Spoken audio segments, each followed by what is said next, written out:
Биринчиден Сезим кризистик борборунун директору болуп дайындалганыңар менен куттуктайм. Рахмат. Эмне үчүн кризистик борбордо иштөөнү чечтиңиз? Бул жумуштан кандай күтүүлөрүңүз бар? Рахмат. Биринчиден мен юрист катары, анан ушул көп учурда жөнөкөй адамдарга жардам берип жүргөн адам катары элге таанымал болгонуман күндө жеке телефонума же соц тармактар аркылуу кайрылып консультация, жардам сураган адамдар арбын да. Анан кийин ушул кризистик борбордо аткаруучу директор керек деген конкурсун көргөндө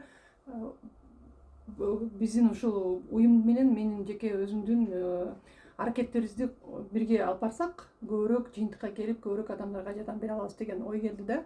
Анткени мага деле кайрылган адамдардын көпчүлүгү ошол жабыркаган биздин айымдар же болбосо жаш балдар, балдарынын суроолору боюнча да кайрылуулар көп да. Анан Сезим кризистик борборунда билесиңер, ошол зордук зомбулукка кабылган аялдарга жардам көрсөтүшөт.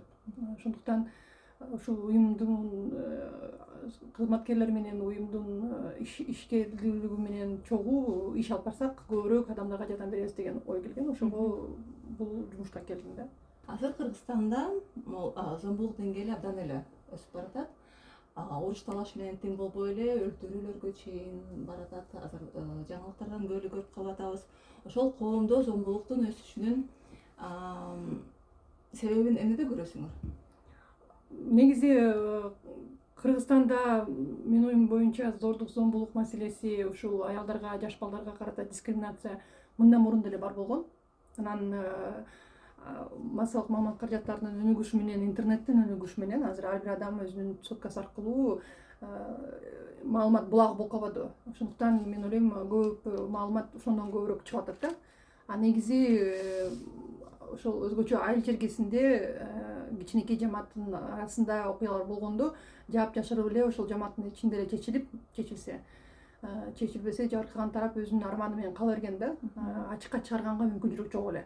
Бул биринчиден. Экинчиден, биз көрүп атабыз дүйнө жүзү боюнча аялдар ушул тилектештигин көрсөтүп, биргелешип коомдун арасында түшүндүрүү иштерин, агартуу иштерин жүргүзүү менен аялдардын тең укуктуулугун, жаш балдарыбыздын тең укуктуулугун, бардыгын адамдык аброюн, инсандык жеке жашоосун, чектерин сыйлоо тууралуу көп иштер алып барып жатышат да. Анан кийин аялдар ошол тилектештигин көрсөтүп, миту, мисалы, же болбосо не молчи, ар кандай ушундай акциялар, кампаниялар жүрүп, биздин дагы ушул коомдо бул маалымат, бул жетишкендиктер дагы таркап атканына байланыштуу биздин айымдар дагы көбүрөөк зордук зомбулук боюнча айта баштады. Анан эң чоң менин оюмча мындай чакырык бул жабыркаган тарап, жабыркаган айымдарыбыз алсыз болуп милицияга, сотко, ушул башка мамлекеттик органдарга кайрылганда өзүнүн укугун корголбой калышынан улам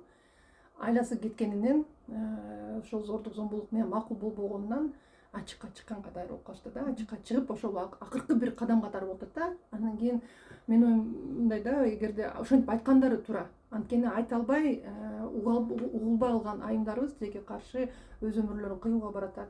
Унчукпай чыдап аткандары инвалид болуп жашоосунун тагдырлары бузулуп атат. Анан эң жаман учурларынакей өлтүрүүлөр да болуп атат да. Ошондуктан зордук зомбулук мындай күчөп кетти дегенден алысмын. Ошол тууралуу айта баштаган күчөп атат да. Бул туура, анткени кыргыздын жакшы макалы бар. Ооруну жашырсаң өлүм ашкере кылат дейт да.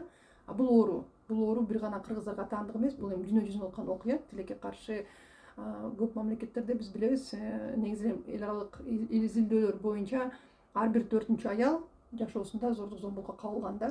Же ошол өзүнүн күйөөсүнөн, же жакын адамынан, же кайсыл бир туугандарынын арасынан зордук зомбулук көргөн аялдар бар да. Дүйнө жүзү боюнча. Анан албетте ар бир мамлекет ошол өзүнүн алдыңкы саясатынын максаттарынын бири катары ошол аялдардын тең укуктуулугу менен коргонуу, укуктарынын сакталышын максат катары көрсөтүп келатышат да. Анан мен ойлойм бул жакшы көрүнүш. Коркпош керек, айтыш керек. Анан тилекке каршы ошол мамлекеттик органдар өз учурунда аракет көрбөгөндө, аялдын укуктарын коргобогондо аларга да чара көрүш үчүн бул окуялар ачыкталыш керек.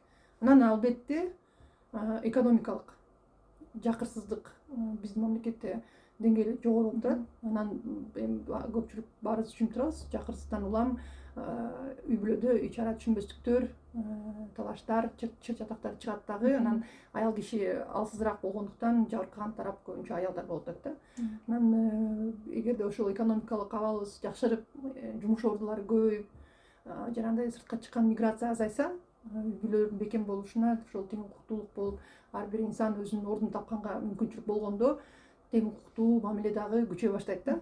Ошондо балким зордук зомбулук маселеси дагы азайышы мүмкүн. Ошол дүйнөлүк статистикага караганда, зомбулуктан жабыркаган аялдардын көбү алар тааныган эле кишилерден болуп атат. Күйөөсү болобу, өнөктөшү болобу, мурдагы күйөөсү болобу. Бул акыркы бир жылда болуп өткөн мындай чоң окуяларды көрдүк. Ошол өзүнүн эле күйөөсү же мурунку күйөөсү келип өлтүрүп кетип атат. Ошол аялдар бул окуя болгондон мурун милицияга кайрылышкан же алардын үй бүлөсү айткандай мурда деле үй бүлөлүк зомбулукка кабылган экен. Ошол эмне үчүн ошол убагында чечилбей калып, ошондой капалуу бир окуяга келип атат. Милициянын көргөн чаралары аз болуп атабы же мыйзамдарыбыз жетиштүү болбой атабы? Ошону кантип чечсек болот? Азыркы убакта ошол аялдар, зомбулукка кабылган аялдар эмне кыла алат? Жана ошол жетиштүү болуп атабы? Кандай десем, бизде мыйзамдарыбыз кагазда жакшы жазылган, бирок реалдуу иштегени абдан начар. Кайдыгерлик, аракетсиздик, кош стандарттуу мамиле тилекке каршы ошол мыйзам колдонууда мамлекеттик органдарда орун алган да, күчөп калган, аябай гүлдөп кеткен бул көрүнүш. Анан бул бир жагы, экинчи жагы билим деңгээлинин аксап турганы. Тилекке каршы бизде ошол билим системасында жакшы реформалар Кыргызстанда боло элек. Канча акча коротулуп, канча мындай шайлоо маалында айтылып, канча сөз болот, бирок тилекке каршы акыр аянда жете элек да. Анан кийин өзүнүн укугун билбеген, ошол өзүнүн укугун кантип коргош керек, анан жеке чек деген эмне экенин, мисалы зордук зомбулук эмне болуп атат, кармалаган болот, жалаңач жүргөн болот, жалаңач таап алдыма турмун дегендери абдан күчөп атпайбы? Кайсыл бир кинолорду же кайсыл бир фантазиялардын аркасы менен коркутуп аял кишилерди, кичинекей кыздарды ошого алып барган окуялар тилекке каршы көп азыр. Анан эгерде жакын адам ошентип айтып атса, атасы, жолдошу, агасы, тууганы, ошол нерсе туура эмес экенин билбеген адам болот экен да деп кичинекей балдар деле мисалы ошентип чоңоюп атышпайбы? Жеке чек деген эмне экенин түшүнбөстөнчү. Анан ошол бизде мен ойлойм биринчи максат билим деңгээлин жогорулатыш керек да. Ар бирибизди сыйлоо, ар бир адамдын укуктарын сыйлоо, жеке чектерин сыйлоо дегенди үйрөтүшүбүз керек, түшүндүрүшүбүз керек. Анан экинчиден ошол мыйзамдар жазылган жакшы мыйзамдарыбыз реалдуу жашоодо иштеш керек. Милицияга барып кайрылгандан биздин аялдар, кичинекей балдар коркпош керек. Анткени тилекке каршы милицияга чейин бара тургандар дагы саны аз. Ошол баарыбыз көрүп атпайбызбы тажрыйбаны? Зордук зомбулукту көрүп аткан аял уялат, коркот. Милицияга күйүп-пышып мынакей кандай десем, жашоосунун коркунучу реалдуу сезип баштаганда чукап барат да. Ага чейин барбай чыдай берет. Анан бизде ошол менталитет деп коет, бирок менин оюмча бул менталитет эмес, мындай атайын басмырлап киргизип аткан пикир, аял киши чыдаш керек дегенчи. Анан ошонун аркасы менен милицияга баргандардын мен ойлойм ошол зордук зомбулук көргөндөрдүн арасынан милицияга жеткендери бул 5-тен 1 бөлүгү да, абдан кичинекей сандагы аялдар барат. Анан милицияга барса, милициядан тескери мындай түшүнүп, тең мамиле кылып, отуруп, угуп, арызын алып, реалдуу чара көргөн ордуна көп учурда аялдарыбыз мазактоону көрүшөт, шылдыңдоону көрүшөт. Анан кийин аял киши тилиңди тартпайсыңбы, өзүң ошондой кылгансың, анан өзүң кыска юбка кийгенсиң, анан өзүң көз сүзбөсөң сага тийишмек эмес деген түшүнүктөр менен кайра милициядан экинчи ирет жабыркашат. Анан ошондон улам ишенбестик келет. Кээ учурда мисалы мен акыйкатчы болуп турган маалда Оштон ошондой арыздануу келген, акыйкатчынын Ошто офисине барып кайрылса аялдар, эркек кишилер иштечү көп. Анан кайтарып иптеде үйүңө бар, эриңдин сөзүн ук, эмне кыйын болуп атасың деп кубалап жүрүшкөн. Анан ошон үчүн жер-жеринде ошондой окуялар тилекке каршы бар. Ошол мамлекеттик органда иштегендердин көпчүлүгү өздөрү мыйзамды жакшы түшүнбөгөн, анан кийин адам укугун баалуу катары саналган адамдар бар да. Анан ошол өздөрү ошондой мындай дискриминация, зомбулук көрүп өскөн мырзаларыбыз же аялдарыбыз кызматка барганда бул туура көрүнүш катары көрүп, сен ушул үй бүлөлүк институтка үй бүлөңө каршы чыгып атасың, унчукпай чыдаш керек деп кайра тескери иш кылышат да. Ошондон мыйзамда жазылган жакшынакай талаптар иштебей калат дагы. Биздин ошол жабыркаган айымдарыбыз мамлекеттик органдарга, мамлекетке да ишенбей калат. Анан биздеги чоң көйгөй дагы кандай болуп атат? Ошол милицияга кайрылып арызын алган учурда бизде мыйзамда так жазылган ыкчам экспертиза жүргүзүш керек. Анткени мисалы зордук көргөндө аныкташ керек ким экенин, кандай болгон экенин. Зомбулук болгондо ошол гөгала болгон жерлерин, сынган жерлерин учурунда экспертиза жүргүзүлүп, кандай деңгээлдеги залалга тийгенин аныкташ керек да. Бизде тилекке каршы учурунда экспертиза жүрбөгөндөн адам баласы биз тирүүбүз да, баары бир айыгып кетет дагы, аны далилдеш кыйын. Ошондуктан эгерде биринчи учурда далилдерди так чогултуу процесси жүрбөсө милиция тараптан, анда аны кийин далилдеш кыйын болуп калат дагы. Ошол зомбулук көрсөткөн, кылмыш кылган адам жоопкерчиликтен качканга мүмкүнчүлүк түзүлүп калат. Ошондон улам бизде ошол зордук зомбулук көрсөткөн адамдар жеңил жоопкерчиликке тартылып, же такыр эле жоопкерчиликтен качкан учурлар көп да. Ошондон бизде мыйзамдарды өркүндөтүшүбүз керек дегенден мыйзамдар чабал жазылып, ошондуктан бул иш жүрбөй атат дегенден алысмын. Албетте мыйзамдарды өркүндөтүү бул процесс, дайыма жүрө турган процесс. Бирок азыркы эле мыйзамдар жазылгандар так аткарылса, биздин айымдарды коргоп калганга толук кандуу мүмкүнчүлүк бар да. Анан бир гана азыр билесиңер, мындан 2 жыл мурун депутаттардын демилгеси менен президентке колдоп берип, ошол тосмо арыз жазган болбойт деп мыйзамга өзгөртүү киргизишти. Анткени мурун ошол тосмо арыз аркылуу көп иштер жабылып калган. Тосмо арызды ошол зордук зомбулукка барган адамдар туугандарын коркутуп, же акча тыйын берип, же эч нерсе кыла албайсың деп ортого тааныш туугандарын салып отуруп, жоопкерчиликтен качуу мүмкүнчүлүгүн алгандан кийин ошол элдин арасында түшүнүк калканып калган. Жабыркаган тарап эми кандай болсо дагы тыйын алып калабы, же кайсыл бир өзүнө дагы кошумча көйгөй болбош үчүн макул болуп коркконунан тосмо арыз жазчу да. Азыр эми тосмо арыз жазган болбойт. Ошондуктан бул жакшы көрүнүш, бирок милиция башкысы арызды алса.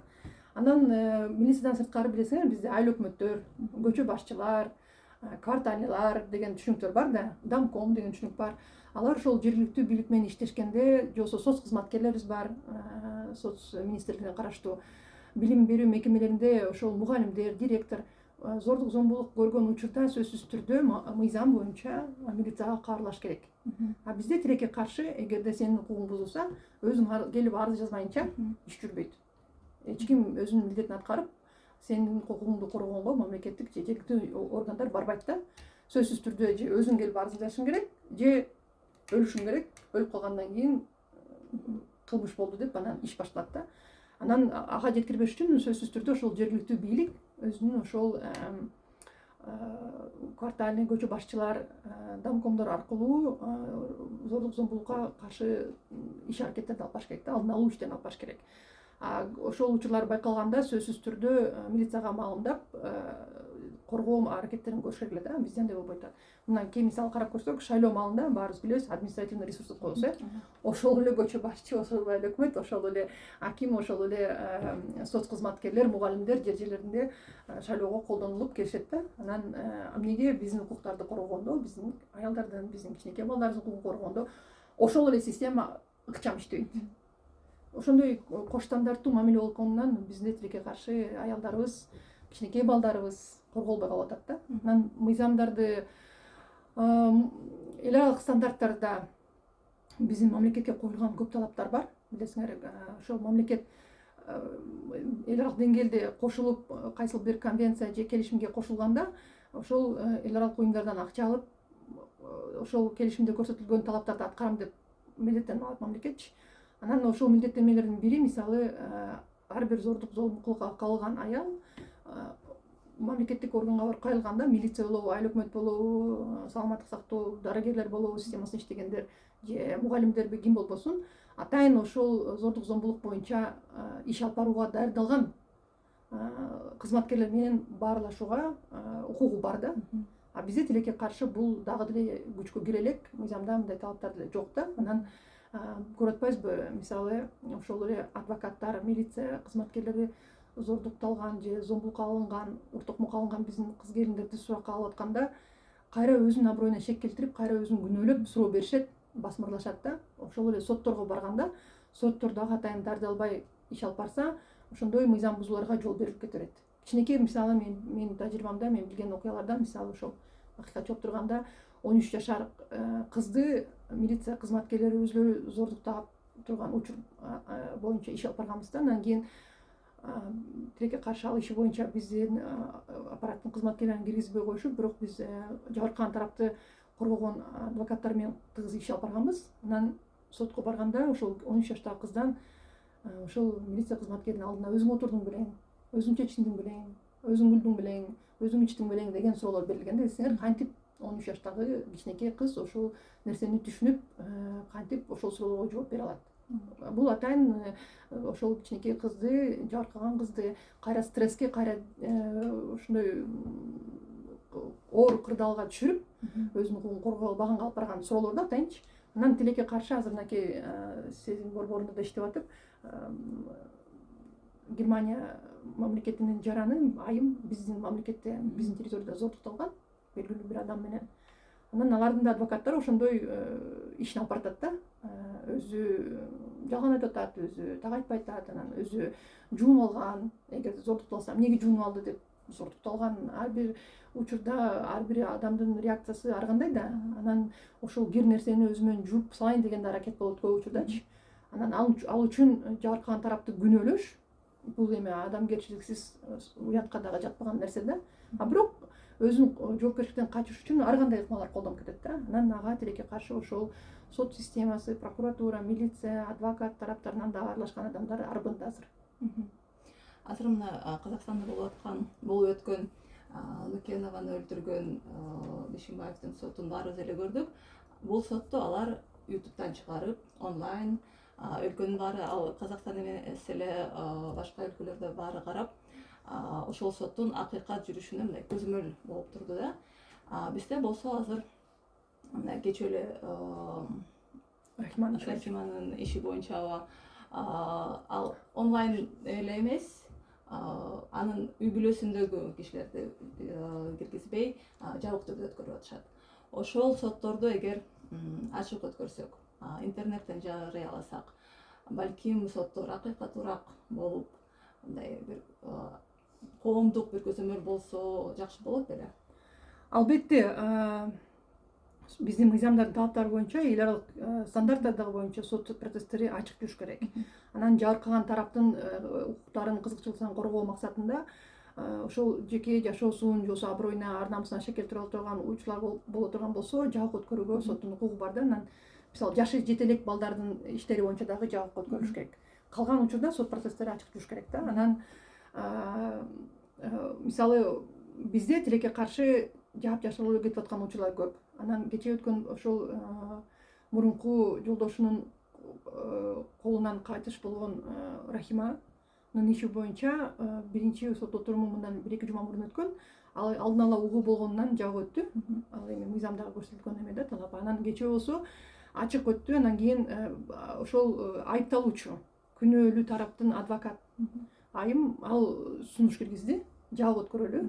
Анткени ошол күнөөкөр тараптын жеке жашоосу, ар намысына шек келтире турган маалыматтар айтылып кетиши мүмкүн, жаман аты болот, талкууланат, анан деле туугандары бар, анан деле жеке жашоосу бар, муну коргошубуз керек деген талап киргизди да.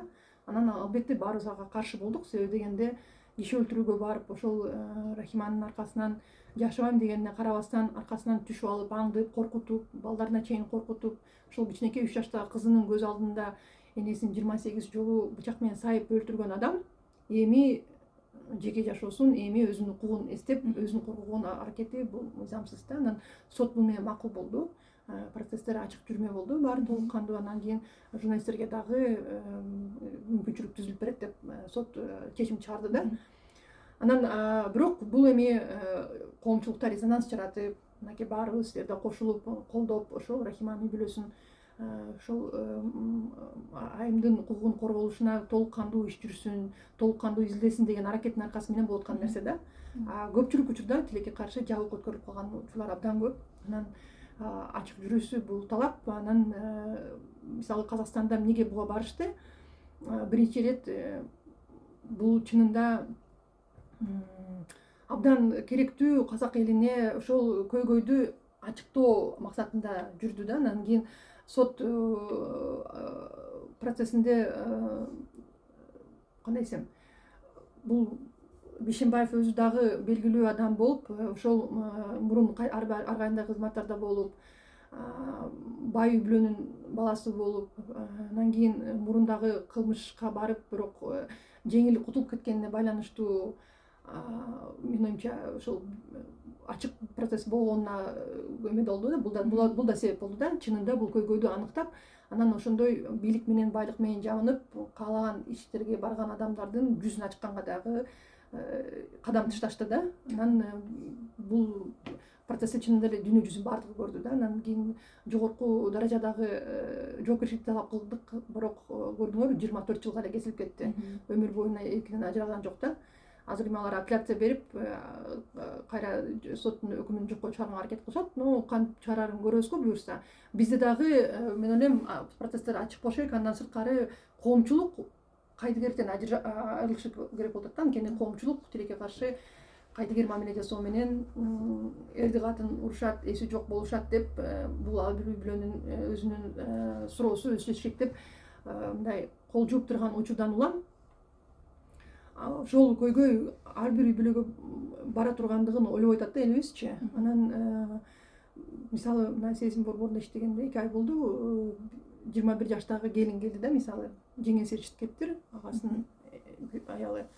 Абдан ыраазымын ошол жеңесине, анткени ошол өзүнүн кайынсиңдисинин 21 жашта болуп 9 айлык кичинекей баласын көтөрүп жүргөнүнө карабастан жолдошу уртокмо калат. Анан кыз чүнчүп кеткен. Анан ошол кайын журтунун көзүнчө, кайненесинин көзүнчө уртокмо калса, кайненеси мен курактуу экен, эч нерсе болбойт, ошентип үй бүлө куралат, ошентип чыдаганың деп келине болушпайт экен да, тескери басмырлайт аракет кылат экен. Анан алар ошол как раз таки Казакстанда болуп аткан Бишимбаевдин портретин көрүп, уртокмо калынып атып отуруп, унчукпаган сайын чүнчүп өзүн жоготуп, бир күнү уртокмоктон же инвалид болорун, же өлүп калышын мүмкүнчүлүгү бар болгонунан жок, өзүнүн укугун коргойбуз деп келишкен экен да. Анан мен ойлойм, чынында ушул процесстер ачык болгону элге дагы агартуу максатында, ар бир биздин кызыбызды ошондой уртокмокко, басмырлоого, анан зомбулук деген бул бир гана уртокмок эмес да. Зомбулук мынакей Бишимбаев процесси менен дагы баарыбыз көрдүк. Сөз менен дагы аялдарды кемсинтип, басынтып, коркутуп атып отуруп, тагдырын сындырып, өзүн өлтүрүүгө алып барган учурлар дагы аябай көп болуп атпайбы. Ошон үчүн биздин мамлекетте дагы ошол моралдык, психологиялык зомбулукту дагы биз катуу, кескин сындоо менен катуу жоопкерчиликке тартканды талап кылышыбыз керек да. Бир гана уртокмокко алып, анан кийин инвалид кылып же өлтүрүп койгондон кийин кыз үчү көтөрбөйчү. Анан көп учурда бизде экономикалык көз карандуу болгондугун баа бербейбиз да. Түшүнүк калыптанып калган, ал дагы түшүнүктү аябай көп күчөтүп келе жатышат. Аял киши турмушка чыккандан кийин үйдө отуруш керек, бала багыш керек, кандайдыр бир өзүнүн ишин же болбосо бизнес болобу же кызматка барабы иштебеш керек, балдарды караш керек, күйөөсүнө кызмат кылыш керек, кайын журтуна кызмат кылыш керек деген түшүнүктү биздин кыргыздын баалуу катары көрсөткөн атышат да азырчы, ошондой калыптандырып келе атышат.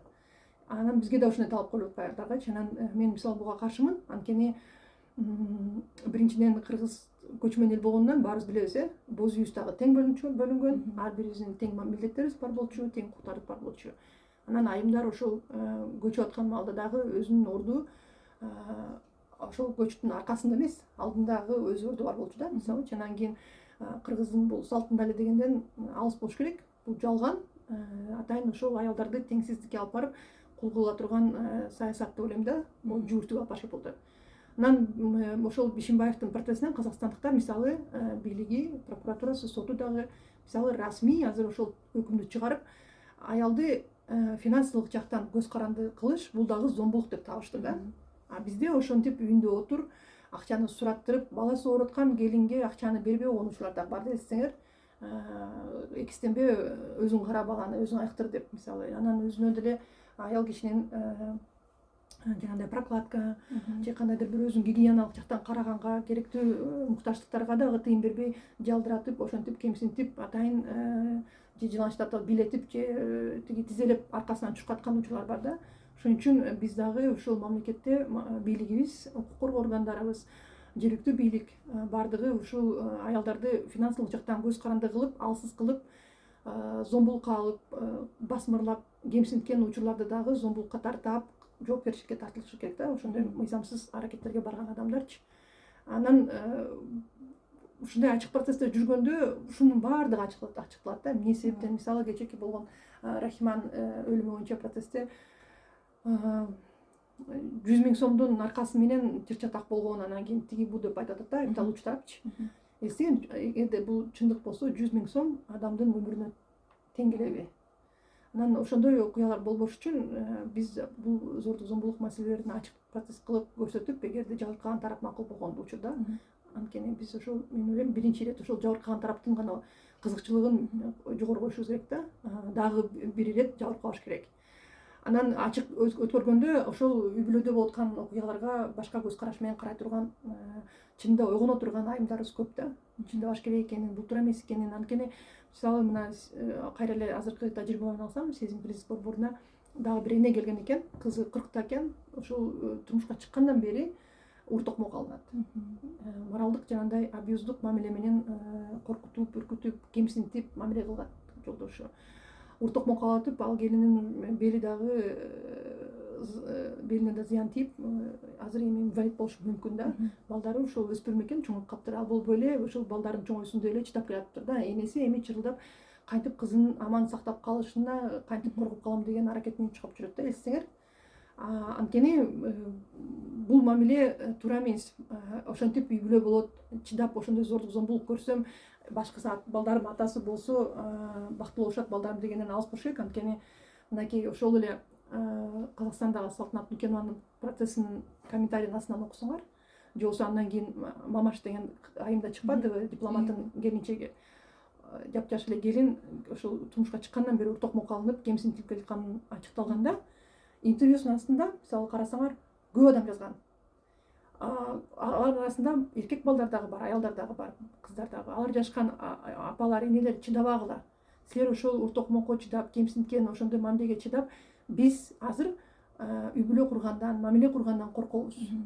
Эркек балдар жазышат. Эркек балдар жазат, апалар, мен эркек балага дары жазып атам, ур токмокко ошондой кемсинтүү мамилеге алынып чоңойгон үй бүлөдө мен чоңоюп, өзүм азыр ошондой агрессивдүү мамиле кыламбы деп коркконуман аялдар менен мамиле түзбөйм, үй бүлө кургандан корком, балалуу болгондон корком. Кээрлер балалуу болгом келбейт, анткени баламды ошондой бакыты жок, мээрими жок үй бүлөдө чоңоюшуна каалабайм. Мен ошондой мээрими жок үй бүлөдө чоңоюп калдым. Мен ал зордук зомбулукка каршы болчумун. Менин жүрөгүм ооруган, энеме боорум ооруган, биз аябай кыйналганбыз деп аябай көп киши жазып атат да. Мисалычы, бул чынында трагедия. Чыдап балдарыбыз ошол бүтүн үй бүлөдө чоңойсун деген менен көп учурда ошол психолог жана башка социологдор изилдөөлөрүндө дагы эле жыйынтыкка келип атышат. Ошондой мамилени көргөн балдар, кыздар да, эркек балдар дагы чынында кийинки жашоосунда бул окуялар кайталанбаш үчүн же ошол окуялардын четин гана көрүп калса качып мамиледен, үй бүлө болгондон качышат. Коомчулук менен өзүнүн мамилесин кургандан коркушат, кандай куруш керекин билишпейт. Кайра өзүм дагы ошондой абьюзер, зордуктоочу, кыйноочу болуп каламбы деп эркек балдар кыйналышат десеңер. Өзүн ошол мамилеге күнөөкөр катары сезип калышат балдарчы. Ошон үчүн анан дагы бул зөөкүр киши айылына гана эмес, балдарына деле зомбулук көрсөтөт да. Деле ур токмок жашайт.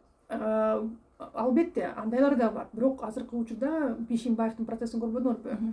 Алар элдин алдында, туугандардын алдында, балдардын алдында күлүп жайнап, мээримдүү болуп, өзүнчө эле абдан мындай сый урматка алып көрсөтөт.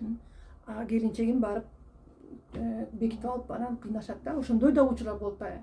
Анан энесин туруп балдарын көзүнчө, ал ошондой да, анын билими жок да, ал оокат эле кылыш керек да деп дагы ошондой кыйыр кемсинтүү, кыйыр зомбулукка алган учурлар болот да, абдан көп. Жана эми абьюзерди азыр ошентип ачыктап бул теманы катуу талкуулап келатканыбыз жакшы болуп атат. Анткени ошондой манипулятивдик мамилеге түшүп калган адам дагы, айым дагы түшүнбөйт.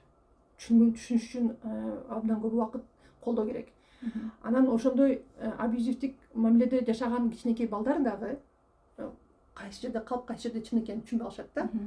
Ошонун эки ортодон бала деген сөз менен эмес, ата энесинин ортосундагы мамиленин өзүн да сезип турушат да.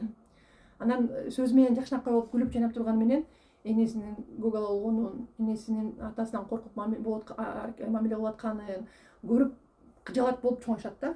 Ачык айтылбаган учурлар да көп. Бирок ачык айтылбаса дагы бала билбейт, бала түшүнбөйт дегенден алыс болушайык. Кичинекей балдар баарын сезип, баарын билип, баарын көрүп турушат. Ачык айкын зордук, зомбулук экенин түшүнбөсө дагы бир нерсе туура эмес болуп аткандыгын түшүнүшөт. Энесинин бактысыз экенин түшүнүшөт дагы, андан улам кайра балдар дагы жабыркашат. Ошон үчүн ачык эле уртокмо калууну биз зомбулук катары кабыл алып, буга каршы болуп атканыбыз жакшы, бирок ачык зордук, зомбулуктан ошол моралдык, психологиялык, финансылык зомбулукту дагы ачыктоо керек. Буну ачыкташ үчүн албетте бул иштер ачык процесс менен жүрүп, бул иштер эми азыр чынында эле мындай агартуу процесстер болуп калпайбы. Мисалы чынында эле Казакстандагы процесстен кийин көп адамдын көзү ачылды да. Чын эле бул туура эмес. Чын эле мени ошентип акчаны жалдыратып, чын эле менин аяштарыман алыстатып, менин туугандарыман алыстаткан бул абьюз экен. Бул менин укуктарымды чектөө экен. Бунун аркасы менен эртеңки күнү мени уртокмун калат экен. Азыр ошентип четтетип отуруп, мамиленин баарын буздуруп, башкалар менен, коомчулук эл менен мени бир ушундай чакан чөйрөгө кармап, кийин мени ошондой өзү зордук, зомбулукка алат экендигин түшүнүккө келип атышпайбы. Ошон үчүн бул процесстердин ачык жүрүшү абдан маанилүү. Анан сиз айтканыңызда туура, жанагы сот, прокурор, адвокат, психолог, сот процессине катышкан бардык тараптар жанагындай, мен муну айтып кеткендей, жанагындай мыйзам бузуу менен, басмырлоо менен мамиле кылбаш үчүн ачыкташ керек да. Мисалы ошол эле Казакстанда Бишимбаевдин процессинен көрдүңөрбү? Аны коргогон, айыпталуучу тарапты коргогон адвокаттар ошол Бишимбаевдин энеси баш болуп, менин баламды Салтанат келин абьюз кылган, ал аны зомбулук кылган, анын укуктарын бузган деп маалымат берип атышпайбы? Анан окуяны чагылдырганда, жанагы видеонун баары ачыкталганда чындык каякта экенин баарыбыз түшүнбөдүкпү? Антип калп эле жалган маалымат таркатуу менен ошол өлүп калган айымды каралоо ишке ашпай калды да. Эгерде бул процесс ачык жүрбөсө, караланып, ошентип басмырланып эле процесс жабылып калмак. Жакында эле Жогорку Кеңештин депутаты Динара Ашимова үй бүлөлүк зомбулукка каршы мыйзамдарды күчөтүш керек деген долбоор менен чыкканда, кээ бир эркек депутаттарыбыз бул зомбулук бирнеке эле болуп атат, ошол бирнеке зомбулуктан айынан канча деген башка үй бүлөлөр жабыркайт, бул биздин салтыбызга туура келбейт деген сөздөр менен чыгышты. Ошол силер азыр акыйкатчы болуп дагы иштеп, статистиканы көрдүңөр. Азыр кризистик борбордо иштеп, ошол кризистик борборлордун чогулткан статистикасын көрүп атасыңар дагы, ошол официалдуу статистиканы көрүп атасыңар. Бул эки статистика такыр эле дал келбейт. Официалдуу статистикага карасак же депутаттарыбыздын айткан статистиканы карасак, ошол үй бүлөлүк зомбулук мынча деле актуалдуу бир көйгөй эмес. Силердин статистикаңар кандай? Ошол эмнеге официалдуу статистикабыз мынча аз болуп атат? Ошол кандай пикириңиз бар? Рахмат. Чынында мындай да, бул зордук, зомбулук маселесин ачыктабаш керек. Келиндерди, ажырашкан келиндерди реклама кылбагыла деп Акылбек Жапаров айтып чыкпадыбы? Аларды кызматка койбогула деп, алар үй бүлөлүк баалуулуктарды бузуп атышат, элге каршы чыгып атышат депчи. Эми бул бир тараптуу кызыктар позиция деп айткым келет. Анткени бул көйгөйдү алып чыкканда биз кыргыз эркектери жаман деп айткан жок да. Тилекке каршы зордук, зомбулуктан биздин кыргыз эркектерибиз дагы жабыркап аткан учурлар көп. Өзгөчө жаш балдардын арасында. Анткени жана айтып кеткениңиздей, көп учурда энеси зордук, зомбулукка алынган үй бүлөлөрдө балдар дагы ошол нерсени көрүшөт да өзүнүн жашоосунда. Анан кайсы бир эл жаман деп айтып жалпылоо бул манипуляция да, депутат кылган манипуляция. Анткени биз кыргыз эли жаман деген жокпуз, эч ким аны айткан да жок, Динара Ашимова да айткан жок, эч бир ошол жабыркаган айым да айткан жок. Кайсы бир эл жаман дегенден алыс болуш керек. Бардык эл жакшы. Бирок ар бир элдин арасында жаман адамдар бар. Бул реалдуулук, бул жашоо, табият. Ошон үчүн ошол жаман адамдарды учурунда тыйып, учурунда жоопкерчиликке тартып, бул жаман адаттар көбөйүп улуттук адатка айланбаш үчүн зордук зомбулук маселесин ачыктап, бул көйгөй бар экенин ачыктап айтып, таанып баарыбыз каршы күрөшкө чыгышыбыз керек да. Депутаттарыбыз эл алдында болуш керек бул көйгөй боюнча. Анткени депутат мырзаларыбызга айтып кетким келет, биздин Кыргызстандагы 7 миллиондон ашык элибизде 51% айымдар, анан шайлоого дагы шайлоочулардын ошол 50%дан жогорусу айымдар. Эртеңки күнү ошол биздин айымдарыбыз шайлоого барышат. Көпчүлүк учурда ошол шайлоонун дагы статистикасын караганда аялдардын добуш берген аялдардын саны көп. Аялдар чынында активдүү катышат шайлоого. Анан мен айымдарга да кайрылат да, ушинтип биздин укуктарыбызды чектеп аялдарды кемсинтүү аракетине барган мисалы депутаттарга кийинки шайлоодо добуш бербеш керек. Анткени аялдын тең укуктуулугун түшүнбөгөн адам эч качан биздин ушул укуктар элдин өкүлү катары аялдардын өкүлү боло албайт. Ошон үчүн аялдар кийинки шайлоодо дагы бул депутаттарга баасын бериш керек. Анан депутаттар дагы унутпаш керек бул нерсени. Анан экинчиден депутат болобу же президент болобу же кайсы бир мамлекеттик кызматка барган адам бардык элге бирдей кызмат кылам деп барышат. Алардын арасынан эркектердин укугун коргойм, эркектердин сөзүн сүйлөйм, эркектердин пикирин билдирем, аялдарды байкабайм деген бул дискриминация, бул эл өкүлү болуш эмес. Эл деген баарыбыз элбиз.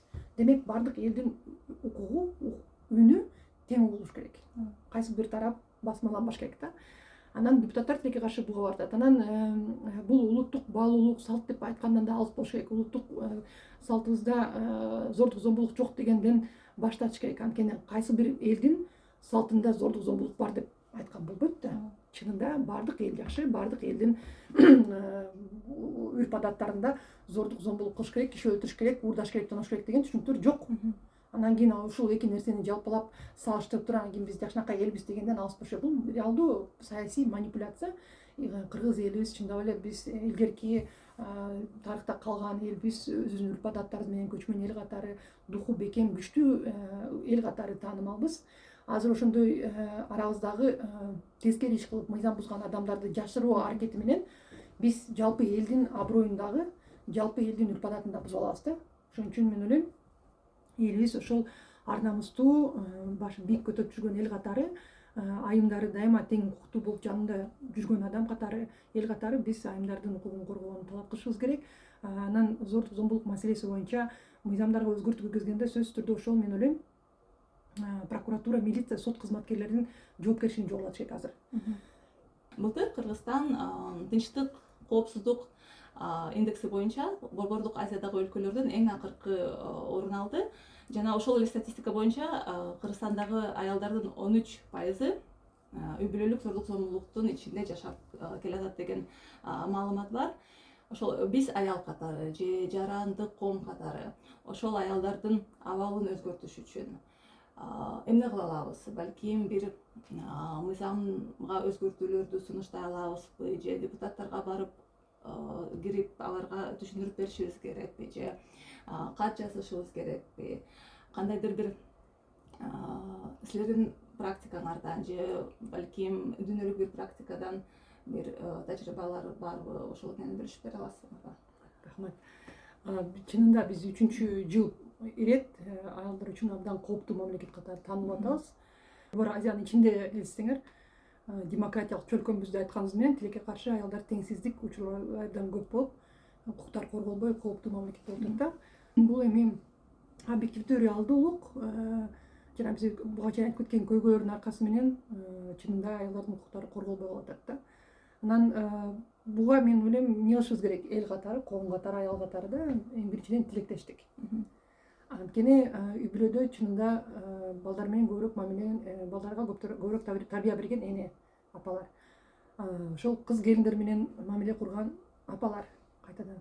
Анан балдарына дүйнөгө болгон, жашоого болгон көз карашты калыптандырганга дагы көбүрөөк мындай салым кошкон дагы аялдар да. Анан кийин бизде тилекке каршы мындай окуя болуп атпайбы? Ар бир үй бүлөдөчү, көп үй бүлөлөрдө кош стандарттуу. Кызын турмушка берсе, күйөөң багыш керек дейбиз. Башка бирөөнүн кызын келин кылып алсак, жаш кезинде сүздүрүп коюш керек. Келин деген кызмат кылыш керек, келин деген чуккаш керек, көзүн көтөрбөш керек, башын көтөрбөш керек деп мамиле кылабыз. Мен дайыма таң калам да, эки учурда тең кыз киши. Эмнеге биз өзүбүздүн кызыбызды өйдөрөп коюп, башка бирөөнүн кызын үйүбүзгө алып келсек, баскынкан мамиле кылган адат кылып атабыз да. Бул туура эмес да. Анан кийин аялдар кайра өзлөрү ошол көргөнсүңөр болуш керек, биздин ошол аялдардын укугун коргоо уюмдарынын бири изилдөө жүргүзүшкөн. Биздин ошол бийликтеги, саясаттагы аялдардын укуктарынын сакталышы боюнча. Чынында ошол биздин сот системасында иштеген прокуратура, милиция, айыл өкмөт кайсы деңгээлде болсун иштеген айымдарыбыз дагы зордук зомбулук көрүшөт. Тилекке каршы. Мына жакында эле интернетке чыгып кетти, милиция кызматкер айымга күч колдонуп аракет кылган эркектин видеосу таркап кетти. Милицияда иштеген биздин айымдардын укугун коргобойт атса. Анан жөнөкөй биздин мындайки жашоодо жашаган аялдардын укуктарын ким коргойт деген маселе чыгып атпайбы?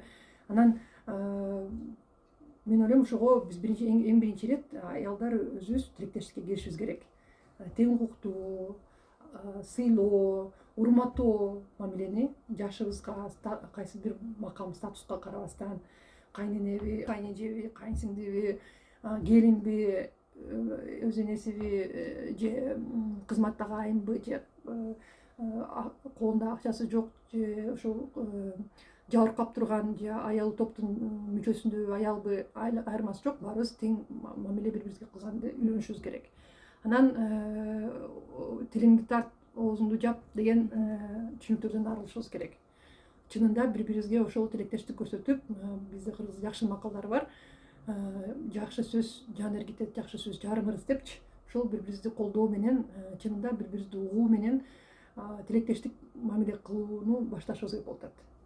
Ошентип басмырлап ооз жаптырбай, тескери бул көйгөйдү, бул коомдун оорусун ачыкташыбыз керек. Анан ошол тең укуктуу мамиле менен өзүбүздөн башташыбыз керек болуп атат да. Ар бир үй бүлөдөгү ар бир айым ошол мамилени өзүнөн башташ керек. Анан албетте эркектерибиз дагы, мырзаларыбыз дагы чынында коомго азыр байкасаңар үлгү боло турган адамдар жок. Биз бирөөнү көрүп чоңоюп, ошол бийликти көрүп, бийликте жүргөн, ошол элдин алдында жүргөн адамдарды көрүп, биздин балдарыбыз дагы ошондой тилек кылышат да, мисалычы мен ошондой болсом деп. Анан ошон үчүн кээ бир учурда бизде криминал авторитет болчу, анан коррупционер болсо дагы бийликте болгон адам, анан бир убакыт бай адамдар, олигархтар, азыр болсо мындай бир бүдөмүк болуп атат, үлгү боло турган адамдар жок болуп атат. Мен ойлойм ошол элдин алдында жүргөн, мисалы мынакей биздин президент Айгүл айымды, биринчи айымды көп учурда жанында коштоого алып жүрөт. Бул биринчи айымдын өзүнүн макамы бар, өзүнүн аябай кенен мүмкүнчүлүктөрү бар. Мен ойлойм биздин ошол Айгүл айым дагы биринчи айым катары бул суроого аралашыш керек. Биздин ошол аялдардын тилектештигин биздин биринчи айым Айгүл эже жетектеп чыгыш керек. Аялдардын ортосундагы тилектештикти, аялдардын тең укуктуулугун ошол деңгээлде көтөрүшүбүз керек болуп атат да. Анан президенттен сырткары башка мисалы биздин бийликтеги мырзалар, эл алдында жүргөн мырзалар, аялдары ким, барбы, кыздары барбы, кандай мамиледе, эч кимибиз билбейбиз. Мен ойлойм азыр ошол биздин президент баш болуп өзүнүн кыздарына, өзүнүн аялдарына, энелерине мамиле кылган мамилесин, кылган кызматын ачык коомчулукка көрсөтүш керек, үлгү болуш керек. Чынында аялдарыбызды сыйлайбыз, чогуу мынакей тамак жасаган учурлар бар, балдарын караган учурлар бар, балдары ооруп турганда же келинчеги ооруп турганда өзү карап, камкордук кылып, мээримдүүлүгүн көрсөтүп кызмат кылып аткандыгын, ошол нерселерди ачыкташыбыз керек да. Элге үлгү боло турган образдар жок да, инсандар болбой атат. Ошон үчүн жанагындай президенттин аппаратынын пресс службасын жетектеген адамдар чыгып алып зордук зомбулукту көтөрбөгүлө, чагылдырбагыла деп басмырлагандын ордуна кандай мамиле болуш керек көрсөтүш керек да, үлгү болуш керек. Анан ошол аялдарын катып, балдарын катып, кыздарын катып өзлөрү жалгыз жүргөндөй эле болбош керек да, мен ойлойм. Анан үй бүлөлүк институттар ошондон улам күчөйт. Ошондон улам чынында биз тең укуктуу экенбиз, чынында бири-бирибизге сый мамиле кылышыбыз керек экен, урматташыбыз керек деген түшүнүктү ошол жогору жактан башташ керек да. Анан албетте ар бир адам, ар бир инсан өзүнөн дагы баштап, чынында бири-бирин сыйлоо, урматтоо мамиле менен, ар бир адамдын укугун сыйлоо менен өзүбүздү дагы чектерибизди көрсөтүү менен аракет кылышыбыз керек. Сен кызсың, сен баласың деп басмырлоо менен кайсы бир стереотиптик көрүнүштөрдү таануулагандан алыс болушубуз керек болуп атат да. Анткени эркек кичинекей балдарыбызга биз бала эркек ыйлабайт, эркек мынча керек, тигинчи керек деп балдарды дагы мындай чөйрөсүн кыскартып салабыз.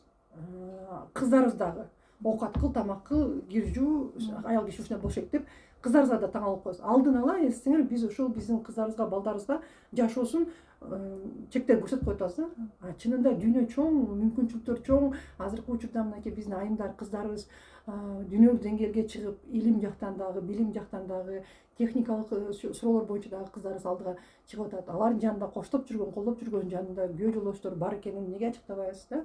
Ошондой тең укуктуу, бири бирин сыйлоо мамиле болгон үй бүлөлөрдү биз чынында азыр популярдуу кылышыбыз керек. Ошондо коомчулукта дагы аң сезимибиз көрүп, чынында эле биз ошол илгерки биздин кыргыздын улуттук чындык мындай өзүбүздүн элибиздин түпкү баалуулуктарына эстеп тең укуктуу мамиле өтөбүз деп ойлойм да. Эң башкысы мен ойлойм азыр ушул тилектештик да. Аял аялды жанагындай кайсыл бир интрига, ушак, басмырлоо аракеттеринен алыс болуп, бири бирибизди биз сыйлоодон баштасак, аялдардын аркасынан дагы баардык ком дагы колдоп кетет деп ойлойм да. Анан албетте биздин ошол бийлик адамдары, көбүнчөсү мырзалар, бияктан мыйзамдарыбызга каршы бузулуп атат, гендерлик теңчилик жок. Анан ошол бийликте жүргөн биздин эркек мырзаларыбыз, адамдарыбыз аялдарына, кыздарына болгон мамилесин, үлгүлүү мамилесин көрсөтүп, элге, коомчулукка жаңы ушундай кандай туура мамиле экенин көрсөтүш керек да. Эгер азыр биздин эфирибизде зордук зомбулуктун ичинде, үй бүлөлүк зомбулуктун ичинде жашап аткан бир айымдарыбыз болсо, ошолорго кандай бир сунуштарыңыз бар эле? Кайсы кадамдардан баштап ошол зомбулуктан чыгууну башташ керек? Чынында абдан оор суроо да. Ошол эгерде ачык айкын күч колдонуу, жанагындай ур токмок алуу болуп атса, бул бир суроо. Зордуктоо болуп атса. Экинчиси жанагы биз айтып кеткен моралдык абьюз, психологиялык абьюз, кемсинтүү, басынтуу болуп атса, же болбосо ошондой моральный качеля, ошондой болуп аткан учурду түшүнүш да кыйын болуп атпайбы? Мисалы жакында эле маалымат чыкты, Казакстанда мурун сот болгон айым Германияда күйөөсүнүн колунан өлүп калды да. Өзүнүн колун билген, ушунчалык билимдүү айым бирөөлүк маселеге тургун келгенде кызын жоготкондон коркконунан ур токмок алынып, ошо менен өтүп кетти да. Түшүнүш, ошондон чыгыш кыйын. Бирок баары бир белди бекем бууп, бул нерседен арылганга аракет көрүш керек. Бизде көпчүлүк айтышат, ажыраш керек дегенде мындай депчи, ажырашуу бул мен ойлойм акыркы чара.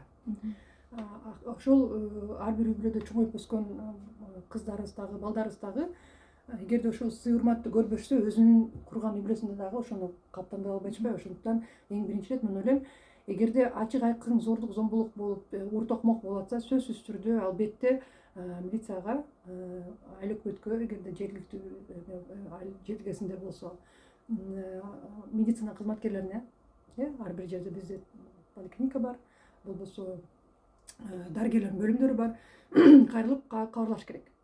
Анткени ур токмокту чыдоо менен инвалид болуп, ооруган адам баарыбыз түшүнүп алыш керек, ар бир айым ооруган адам эч кимге кереги жок. Балдарыңарды, ошол кичинекей балдарыңарды бурка тургузуш үчүн оорулуу эне жардам бере албайт. Кийин өзүңөр инвалид аман калып, бирок инвалид болуп калсаңар, балдарыңарга да оор жүк болуп каласың. Ошон үчүн бул нерсени алдын алыш керек дагы. Ур токмокко, ошондой зордукка алынып аткан айымдар медицина дарыгерлерге, милицияга, айыл өкмөткө, көчө башчыга, квартальныйга барып кабарлаш керек да, сөзсүз түрдө. Анан албетте ошол маалымат алган тарап кайдыгерлик көрүп, жаап жашыргандан аракетин көрбөстөн бул суроону чечкенге баш керек. Эң биринчи ирет мыйзамдуу жолдору бар. Милиция сөзсүз түрдө охранный ордер деп атабыз, жазып бериш керек. Ошол зордук зомбулук, ур токмокко көрсөткөн адам ошол үйдөн чыгарылыш керек. Ошол аял кишиге, ошол кичинекей балдарына жолобого мөөнөт токтотулуш керек. Андан кийин ошол үй бүлө менен иштей турган атайын социалдык кызматкерлер, милиция кызматкерлери бар, түшүндүрүү иштерин жүргүзүп, эгерде бул нерсени токтото турган мүмкүнчүлүк болсо, токтотуш керек. Эгерде жок, бул кылмыштуу аракетинен, мыйзамсыз аракетинен ажырабаган адам болсо, анда жоопкерчиликке тартып, сотко чейин процессти жеткириш керек да. Андан кийин ар бир аял өзү чечим кабыл алыш керек. Бул нерсе менен мындай да, орусча айтат го, спасение утопающего, дело рук самого утопающего. Сөзсүз түрдө ошол зордук зомбулукка макул эмесмин деген түшүнүк болуп, мен муну өзгөртөм деген аракет болуш керек да. Эгерде аял киши өзү ошого чечкиндүү кадам таштабаса, юристтер болобу, айыл өкмөт болобу, милиция болобу эч ким жардам бере албай калат да. Ошон үчүн мисалы кризистик борборлор ар бир региондо бар. Албетте жатаканасын бере албаса дагы психологиялык, юридикалык жардам көрсөткөнгө мүмкүнчүлүктөр бар. Ошол эгерде милицияга, өкмөткө кайрылып, мамлекет тараптан дагы кепилденген бекер юристтер дагы бар. Аларды да бекитип бериш керек. Юристтердин коштоосу менен сөзсүз түрдө мен ойлойм психологдорду тапканга аракет кылыш керек да, психологко барыш керек. Анткени юрист менен психолог чогуу иштегенде ошол мыйзамсыз чөйрөдөн мыйзамдуу чөйрөгө өткөнгө көбүрөөк мүмкүнчүлүк болот да. Аялдын укугун, аялдын жашоосун, ден соолугун сактап калганга толугураак мүмкүнчүлүктөр болот. Анан бияктан түшүнүп алыш керек, эгерде мамлекет ошондой мүмкүнчүлүк бере албаса же кайдыгерлик көрсөтсө ошол жооптуу органдар, кызматкерлер, анда кризистик борборго барып кайрылганга мүмкүнчүлүк бар. Ар бир кризистик борбордо көбүнчөсүндө ошол психологдор, юристтер бар, консультация алышат, консультациясын алып алып өзүнүн укугун кантип коргосо кандай мүмкүнчүлүк алам деген түшүнүк болот. Анан кандай кеңеш берет элем, ошол кыздардын, кыз келиндердин туугандарына кайрылат элем. Ошондо убакыт учур болгондо, бир аз убакыт болгондо дагы өзүнүн үйүнө алып кетип, мындай тынч абалда бир аз өзүнө келип, ден соолугун карап, акыбалын оңдоп, өзү ойлонуп чечим чыгарганга шарт түзүп бериш керек. Ошондой шартты түзгөнгө жардам бериш керек да, ар бирибиз жардам беришибиз керек. Билесиңер, мынакей баарыбыз мисалы тааныгандар, бири-бирибизди көпчүлүк учурда ушундай айымдарды көрүп калсак, бири-бирибизге жардам берип, ошол батир тапкан учурлар бар да, ошентип жашап өзү тынч абалга келсин депчи. Анан кайын журт дагы түшүнүш керек. Ичинде чыр-чатак болуп атса, убактылуу ошол өз үйүнө барып жашап, бир аз өзүнүн акыбалын карап, ден соолугун текшерип, тынч абал алыш керек да кыз келин. Андан кийин ошол эки тарап сүйлөшүп, токтотуп үй бүлөнү сактап калганга аракет кылыш керек сөзсүз түрдө, өзгөчө ортодо кичинекей балдар болсо. Эгерде эки тарап тең макулдашып, чын эле кийинки учурларда зомбулукка барбайм деп уялашса. Жок, андай токтобой турган болсо, анда тилекке каршы албетте ажырашуу менен ошол балдардын соосун чечип, эгерде мүлкү бар болсо ортодон бөлүштүрүп, балдарына алименттерди алып, балдарына ошол жаңы жашоону баштаганга аракет кылыш керек дагы. Жагандай коркутуп, алдап, балыңды алып коем, же өлтүрүп коем, же өзүмдү ушинтип уртокмо кылам, өлтүрөм дегенден качыш керек. Анан бизде Кыргызда негизи салтыбызда мен көп угам эски адамдардан, ошондой кыз келинди уртокмо калганда кыздын үй бүлөсүнүн мырзалары, эркектери барып сүйлөшүп ошол кыз келинди коргогон учурлар болчу да. Анткени ошол кыздын аркасында үй бүлөсү бар, агалары бар, аталары бар, тайкелери бар депчи, жалгыз эмес деп. Ошону азыр биз бир аз унутуп койгондойбуз. Мен ошого да чакырат элем, биздин ошол айымдарыбыздын туугандарына дагы үй бүлө өзү чечип алат дегенден алыс болуш керек. Эгерде кыз келиндин чүнчүп, өзүн жоготуп, үй бүлөсүнөн алыстап, көп сүйлөшпөй, көп катташпай калса, сөзсүз түрдө коңгуроо кагыш керек. Үй бүлөдө анда тынч эмес. Эмне болуп атат? Акырын уруш талашка алдырбай, бул учурларда дагы жанагындай жанжал чыгып кетип, уртокмокко кеткен, адам өлтүргөн учурлар болуп калат. Ошон үчүн уртокмокко жеткирбей, Кыргызда ошол бизде мындай сабырдуу иш жүргүзгөн, медиативный иш жүргүзгөн адамдар көп да. Негизи салтыбызда дагы бар. Биринчи ошол үй бүлөнү тынч маселени чечсе болобу, тынч үй бүлөнү сактап калса болобу деген биринчи максат. Жок, сакталбай турган болсо, ошентип чүнчүтүп, басынтып, кыз келинди сындырып аткан учур аныкталса, анда бөлдүрүп ошол укугун коргогон аракеттерди көрүш керек да. Анткени көп учурда мен жакын арада дагы биринчи радиодо интервьюга барсам, ошол кризистик борборлорго кайрылса, ошол укук коргоочуларга кайрылса, сөзсүз түрдө ажырашты экен деп айтат экен дейт да. Силер үй бүлөлөрдү бузганга барышат экен депчи. Негизи бул туура эмес түшүнүк да. Эң биринчи ирет кризистик борборлор ошол айымдарга тынч акыбалга келгенге жардам көрсөтөт. Кандай кылып укугун коргойт, жолдорун айткан учурда кайсы жолун тандайт, ал ар бир айымдын өзүнүн эрки. Эч ким түртө албайт. Психолог дагы, юрист дагы, айыл өкмөт, милиция дагы эч ким ошондой көрсөтмө бере албайт. Биз бир гана милиция болобу, кризистик борбор болобу, укук коргоочу юрист, активист болобузбу, баардыгыбыз ар бир ошол зордук зомбулукту көргөн айымга, же жанагындай абьюзга кабылган айымга, финансылык зомбулукта, көз карандылыкта жашап аткан айымга, эгерде ошондой маалымат келип же бизге кайрылган учурда, ар бирибиз мисалы көпчүлүк учурда кандай мүмкүнчүлүктөр бар экенин түшүндүрөбүз. Ошол мүмкүнчүлүктөрдөн кайсы жолун тандайт, ар бир адамдын өзүнүн эрки да. Ошон үчүн бул нерседен алыс болуш керек. Жаап жашырып ар бир үй бүлө өз чечет дегенден алыс болуш керек. Кошуна колуңдор дагы эгерде ошентип үйүнөн аялын же балдарын токмокко алган ар кандай окуяларды көрсө ичара ошол жамаат айыл өкмөтүнө көчө башчысына айтып милицияга жеткирип участковый менен иш алып барып жетиш керек да, токтотуш керек. Анткени эгерде алдын ала иштер ошентип чүнчүк балга же көгалап жүргөнүн көргөн учурда улам унчукпай койгондо эртеңки күнү ал айым өлүп калса күнөө унчуккан адам да калат да. Кудайдын алдында биз, мен ойлойм, баары жооп беребиз. Ар бир ошондой кайдыгер болуп же коркуп айтпай койгон, кол сунбай койгон, жардам бербей койгон учурубуз үчүн биз баары бир жоопкерчиликке тартылабыз деп ойлойм да. Бир гана кылмышкер эмес. Ар бир ошол кайдыгерлик кылып унчукпаган адам дагы бул жашоодо болбосо дагы Кудайдын алдына барганда баары жоопкерчиликке тартылат да. Анткени бизди баарыбыз тең Кудайдын балдары катары, эч ким биздин бирөөбүздүн ур токмокко алынып, бирөөбүз зордукталып, ал учурда башка көрүп аткан адам унчукпаганга жол берилбейт деп ойлойм да. Мисалы, ошол эле Казакстанда болгон Бишимбаевдин иши боюнча ресторанда окуя болуп атат. Ресторанын кызматкерлери Салтанат айымды ур токмокко алткан, уккан, билишкен, милиция чакырышкан эмес. Эгерде алар учурунда милиция чакырса, балким Салтанат айым аман калмак да. Ошон үчүн ар бирибиз ойлонушубуз керек. Зордук зомбулук, ошондой кыз келиндин чүнчүтүлүп басынтылып аткан учурларын көргөндө кой деп, элдин баары бир ошол укугу бар, улуу мундун укугу бар, өзүнүн акылын, өзүнүн насыятын айтып түз жолго сала турган биздин мынакей балдокелерибиз дагы бар. Баардыгын чыгарып кетилем, кайдыгерлик кылып ар бирөөбүз чечиш керек деп унчукпастан тим калган болбойт. Ал окуя ар бир тилекке каршы мынакей изилдөөлөр дагы айтып атышат. Ар бир кызыбыз ал окуяга калып калышы мүмкүн да. Ошон үчүн ар бирибиз өз салымыбызды кошуп аракет кылганыбызды токтотпошубуз керек. Айымдар болсо жанагы дагы бир ирет айткым келет. Ушул менен үй бүлө курулат, балдарымдын атасы бар болот, аял чыдаш керек, аял тилин тартыш керек. Мен туура эмес айта албадымбы, мен тамакты күйгүзө албадымбы, тамагын убагында кылган жокмун да, бутун өпкөн жокмун да, жууган жокмун да, ошон үчүн мени ур токмокко алды деген бул туура эмес да. Сөзсүз түрдө бул нерсеге жол бербеш керек. Өз аброюбузду, ар намысыбызды сактап, чектерибизди сактап, кандай десем,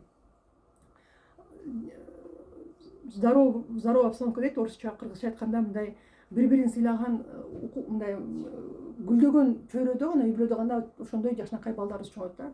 Басмырланган, жанагындай кемсинткен, зордук зомбулук болгон чөйрөдө, үй бүлөлөрдө балдар дагы ошондой чоңойт. Балдарыбыздын багын да бузуп атабыз да бизчи. Ошону ар бир ошол биздин айым да түшүнүш керек. Мен чыдасам, балдарым да андай болбойт дегенден алыс болуш керек. Эгерде мен чыдасам, балдарым да ошондой жашоого кабылат да. Бул эми тарыхта аныкталган нерсе.